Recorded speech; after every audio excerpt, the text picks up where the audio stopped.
Bir Arif gəmidə idi, birdən deyir, fırtına oldu. Fırtına olanda gəmi batmaq ərəfəsində idi. Bir oradan qışqırır ki, sən Arifsən də dua elə.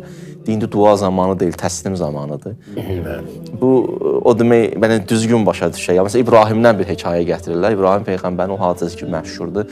Onu odun alovun içinə atanda deyirlər, gəlir, məsələn, Mikail mələk gəlir, o birisi mələk gəlir.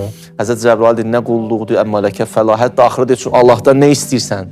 Orada bir dənə söz deyir, həsbi Allah ni'məl vəkil, tamamı maralı deyir, həsbi min sualə, elmuhu bihali. Onun mənim vəziyyətimi bilməsi, mənim ona nəsə istəməyimə ehtiyac yoxdur. Bu bir haldır. O demək deyil, biz hacətlərimizi istəməyik. Çünki mövzuları biraz dəqiqləşdirək ki, sabah problem yaşamayaq o mövzuların ətrafında. Bəli, təvəkkülün bir mərhələsi də bundan ibarətdir ki, insan Allahın huzurunda ma yaşauna illa ən yaşa Allah məqamına gəlir, yetişir. İstəyi fani də Allahın istəyində. O istəyir artıq. O bunun gözü ilə baxır, o bunun dili ilə danışır, o bunun qulağı ilə eşidir.